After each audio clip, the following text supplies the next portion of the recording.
Somebody said that they would call me later, but my name's Jake.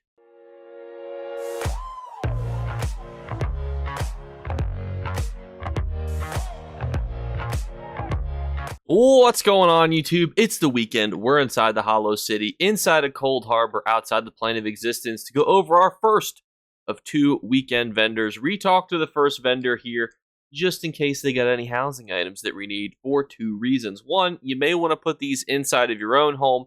Second reason, you may want to try to resell these in the future. That is a beautiful opaque pillar.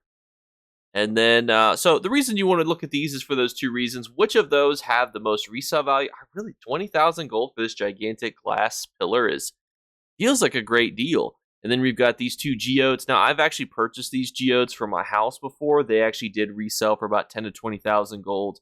If you wait a few months and hold on to them. These ones also project a tiny bit of light if you're trying to get a little bit of a blue effect for your house.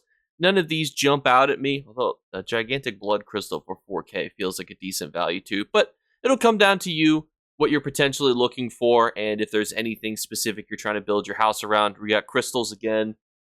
You can use them to impress the goth ladies down the street. And before we jump into the second vendor here, please like and subscribe. We're less than 200 subs away from our next major goal of 27,000. If you are subscribed, please hit the like button.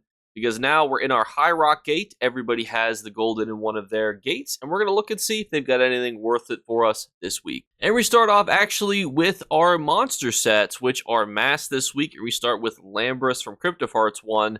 1 bar of maximum magicka. And it's 2-piece. When you deal flame or shock damage, you have a 33% chance to summon a meteor shower that deals 478 flame damage and 502 shock damage to all enemies within 4 meters every 1 second for 5 seconds. This can occur once every 8 seconds. Now, back in the day, a set like this was pretty good. When you only compared it to all the other base game monster sets, this was pretty good because it's like, okay, Valken Scoria is a little bit similar, but you got to think, most other base game monster sets don't do a lot of this. But then when you start getting into some of the PvP and, when we started getting some of the newer, type monster sets, you're not really going to see any utilization for this, for example, for PvP, because people could just meander right on out of it. It's in an area. And even if you're in a PvE situation, oftentimes they might just meander on out of it anyway. Now, you can be a little bit more specific in PvE content. A tank can hold people very specific places. But with the rise of Mythics, with the rise of other sets, this has definitely been a set that has suffered from power creep pretty significantly. And because of that, you got to give it like a 6.5, maybe a 7 out of 10. You could still use it in some sort of good PvE DPS build, especially if you're in base game limited to what you're accessible to. I lean more towards 6.5. It's above average. It definitely can deal some good damage. It has a good uptime. And if you can keep things in a specific area, you can do decent damage, but overall, that's where I'd put it. Next up is Malag Kina, 1-piece weapon and spell, which, by the way, already is a really good 1-piece. Some people may use this just for the 1-piece. It's one of the only 1-pieces that gives 124 weapon and spell. But second piece is when you consecutively deal light attacks 2 times, you trigger Overkill for 6 seconds, which increases your weapon and spell damage by 541. But your increased ability costs are upped by 8%, and this can occur once every 6 seconds. I think this is highly slept on. If it wasn't for Mythics, you would see this as one of the most commonly used proc monster sets for PvP. Why is that? Well, oftentimes, you want to control when your procs go off, and being able to give yourself on command, because you're doing the light attacks, 541 weapon and spell damage on a queue is great. That's why I think that this set is fantastic. Now, it definitely does get beaten out by a lot of Mythics these days. There's so many good 1-piece Mythics. Saint Seducer, Sea Serpent's Chain, Death Dealer's Feet, that definitely push monster sets like this back, from the forefront. So I would give this like an 8.5 to 9 out of 10. I think it's on the cusp of being a fantastic set. It's easy to trigger, especially if you're doing something where you don't care about cost increases as much, like Magicka users generally also don't care about this. Magplars used to love this set, still do love this set. You can also easily combine this with other procs to get huge damage outbursts when your Rallying Cry goes, when your Clever Alchemist goes. When your mechanical accruity goes, pop 2 light attacks, boom, do crazy amounts of damage, and wham bam, thank you ma'am. So I love this set. That's where I would place it. Next up from Stormhaven is Night Terror. Now, Night Terror is a fun set, but it's not fun for its 5-piece. It's 2-piece stamina, but 3-piece. Reduce the radius you can be detected while sneaking by 2 meters and reduce the cost of your sneak by 10%. That's one of the best sneaking sets in the game right there. But you don't need, but then it's 4-piece health.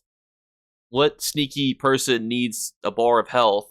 And then 5-piece, when you take melee damage specifically, you deal poison damage back to the attacker. But it can occur once every 1 second. So the problem with this set is, after it's 3-piece, it just goes off the rails for what it's trying to do. But if you're building like a really cool thieving, stealth, stealing build, this is probably one of the sets that you will put on there. With the Shadow Queen's cowl, you'll throw on some other 5 pieces that give you reduced detection for sneaking. It is a 10 out of 10 sneaking set. Take that for what you will. If you tried to use this for PvE or PvP content, it's probably like a 6.5. But in its sneaking meta, where you're not trying to be detected by guards because you're stealing furnishing plans or you're stealing stuff, it is one of the marquee sets. But I have to caveat that before angry comments go in the comments below. Next up, from Vaults of Madness is the Oblivion set. Crit chance, weapon and spell, stamina recovery, 258 weapon and spell, which is unnamed. We do like to see that. And when you kill an enemy, you fill an empty soul gem and heal for 31,805 health. The heal can occur once every 10 seconds and scales off what's higher, your max magicka or stamina. So my tool tips are definitely boosted right now because that is a significant amount of health for me because I am on a max magicka build. So keep that with a grain of salt. The numbers will not be as high for you if you put this on, if you're not using a max mag build. So overall, this is a fine set. I would give this like a 7.0. It gives you an unnamed 5-piece buff. The problem is that you're getting 258 weapon and spell damage and a 3-piece of weapon and spell, but then you're also having to build into max magicka or stamina, so it's kind of like taking you in 2 different directions, which is one of the problems with this set. And fun fact, one of the old best farming methods for gold was filling soul gems. So back in the day, a set like this was crazy because you could just fill soul gems all wimbly bimbly. But in 2025, they just give you soul gems for free because they realized how often it died. So a set like this used to be great for gold making, but not in today's day and age. I would give it between a 7 and an 8. You could argue that there's definitely some cool utilization, but consistently getting final hits to heal yourself can be a bit finicky. Pulling you between building max mag and max stamina or, gaining weapon and spells a bit cattywampus. So 7 to 8. This one is from Hughes Bane. Now, Hughes Bane is notoriously hard to farm their sets for because they don't have a lot of overland content. So a lot of the stuff has to be farmed through their heists. So Savara's Scale actually used to be one of the most profitable sets to sell in the game. Its 2-3-4 is Health Stam Mag, so a bit odd. But then it's 4 pieces, reduced damage taken from guards, so that's almost useless unless you plan to go fight guards in Cyrodiil. There's no guards in Cyrodiil. That was a joke. 5-piece, when you deal damage, you cause a burst of Lamia's poison that deals 520 poison damage in a 5-meter radius and an additional 4914 poison damage over 6 seconds to all enemies hit. This can occur once every 7 seconds. This used to be the PvP set for DKs. DKs used to love this set a little while ago. It has been nerfed, and unfortunately, other sets have also come and taken its place after it saw a slight damage increase. It is still, though, a good set for DK, so I would give this an 8.0, or maybe 7.5-ish. It's good, working its way towards great.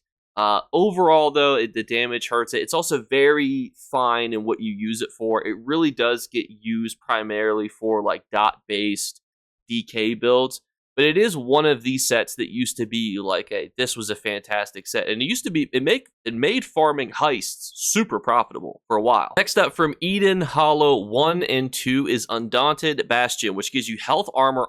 It's okay, decent, but then the 5-piece, when you use a taunt while under 75% health, you gain a damage shield of 8123 damage for 6 seconds. This effect can occur once every 10 seconds, and that's Now, I do just want to quickly point out that I'm affected by Battle Spirit right now, so the shield is showing lower on the tooltip for me. Currently, this would be a higher shield. But the problem is that tanks don't generally need to live. That might sound crazy, but oftentimes the goal of a tank is to make things die quicker. Because if you're not taking damage from something that's living, you probably don't need to be worried about damage, shields, and health because everything around you is dead. So usually they're focused more on support type sets. Now, that doesn't mean that there aren't tank sets that are great, fantastic marquee sets that are used for keeping you alive. There definitely are. But generally, that's why there's a very high bar for tanking and support sets, is because generally you want it to be focused on keeping you alive or making things die quicker. And a damage shield, and this would be a little bit better, just say 16,000, not affected by battle spirit over 6 seconds. That's the equivalent of what a damage shield for 2,000. Not great. So that's where this is a set that's not going to see a whole lot of utilization for tanking, and it is one of the base game ones. And unfortunately, even all the way back when it did come out with the base game, it still really wasn't used. But, you could deconstruct it if you pick it up in Eden Hollow 1 and 2 for some resources. But everyone, thank you guys so much again for watching. This has been our Golden Vendor review. If you want to check out our developer watch along on either Twitch or YouTube, we streamed it earlier today where they gave out, and we do have cookies. Thank you guys for joining me when we review the Golden Vendor. So thank you so much again for watching. We're doing our 3 giveaway drawings. I do also have giveaway codes out now to give. So the person who finds the next hidden word is getting a giveaway code. The first thing to do, look for a hidden word be flashed upon the screen. It'll be coming out very soon. Second thing is just make sure you subscribe/follow on Twitch and Twitter. We go live on Twitch. We'll be giving away some of our codes there as well. And the third thing is just make sure you subscribe. We're on the road to 27,000 subscribers.